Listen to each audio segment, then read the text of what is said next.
Hi ಎಲ್ರಿಗೂ ನಮಸ್ಕಾರ. ಅಮ್ಮ ಮಾಡಿದ ಅಡುಗೆ ಚಾನಲ್ಗೆ ಸ್ವಾಗತ. ಇವತ್ತು ಅಮ್ಮ ಶಾಹಿ ಪನ್ನೀರ್ ಮಾಡ್ತಾ ಇದ್ದಾರೆ. ಮೊದಲಿಗೆ ಒಂದು ಪ್ಯಾನ್ಗೆ ಬೆಣ್ಣೆಯನ್ನು ಹಾಕ್ಕೊಳ್ಳಿ. ಅದಾದಮೇಲೆ ಈರುಳ್ಳಿ, ಹೆಚ್ಚಿಟ್ಕೊಂಡಿರ್ತಕ್ಕಂಥ ಟೊಮೆಟೊ, 8 ಗೋಡಂಬಿ, 1 ಮರಾಠಿ ಮೊಗ್ಗು, 2 ಲವಂಗ, 2 ಏಲಕ್ಕಿ, ಹಾಗೆಯೇ 1 ಪೀಸ್ ಚಕ್ಕೆ, 2 ಹಸಿ ಮೆಣಸಿನ್ಕಾಯಿ, 1 ಗೆಡ್ಡೆ ಬೆಳ್ಳುಳ್ಳಿ ಬಿಡಿಸಿರೋದು, 1 ಇಂಚ್ ಶುಂಠಿ, ಒಂದೇ ಒಂದು ಪಲಾವ್ ಎಲೆ, ಇಷ್ಟೆಲ್ಲ ಹಾಕಿ ಒಂದು ರೌಂಡ್ ಚೆನ್ನಾಗಿ ಸಾಟ್ ಮಾಡ್ಕೊಳ್ಳಿ.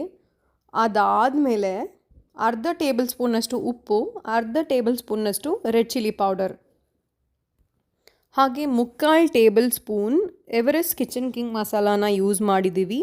ಹಾಗೆಯೇ 1 ಕಪ್ ನೀರನ್ನು ಹಾಕಿ 5 ನಿಮಿಷ ಬೇಯೋದಕ್ಕೆ ಬಿಡಿ. ಇದನ್ನು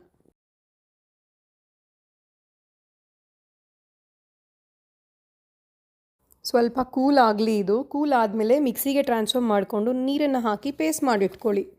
ಇವಾಗ ದೊಡ್ಡದೊಂದು ಕಡಾಯಿ ತೊಗೊಳ್ಳಿ. ಅದಕ್ಕೆ ಬಟರ್ ಹಾಕಿ ಕಟ್ ಮಾಡಿ ಇಟ್ಕೊಂಡಿರೋ ಪನ್ನೀರನ್ನ ಹಾಕ್ಕೊಳ್ಳಿ. ನಾವಿಲ್ಲಿ 200 ಗ್ರಾಮ್ ಪನ್ನೀರ್ ಪ್ಯಾಕೆಟನ್ನು ಯೂಸ್ ಮಾಡಿದ್ದೀವಿ.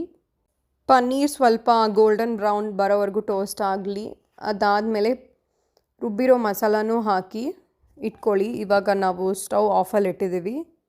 ಫಸ್ಟು ಯೂಸ್ ಮಾಡಿದ ಕಡಾಯಿನೇ ಬಳಸ್ಕೊತಾ ಇದ್ದೀವಿ. ಇದು ಮತ್ತೆ ಒಗ್ಗರಣೆ ಮಾಡೋದಕ್ಕೆ ಅಂದರೆ ತುಪ್ಪ, ಈ ರೀತಿಯಾಗಿ ಹೆಚ್ಚಿಟ್ಕೊಂಡಿರ್ತಕ್ಕಂಥ ಈರುಳ್ಳಿ ಮತ್ತು ಕ್ಯಾಪ್ಸಿಕಮ್ ಫ್ರೈ ಮಾಡ್ಕೋಬೇಕು. ಸ್ವಲ್ಪ ಇದು ಗೋಲ್ಡನ್ ಬ್ರೌನ್ ಆಗೋವರೆಗೂ ಫ್ರೈ ಮಾಡ್ಕೋಬೇಕು. ಅದಾದಮೇಲೆ ಕರಿ ಏನಿದೆ ಆ ಕರಿಗೆ ಇದನ್ನು ಮಿಕ್ಸ್ ಮಾಡ್ಕೋಬೇಕು.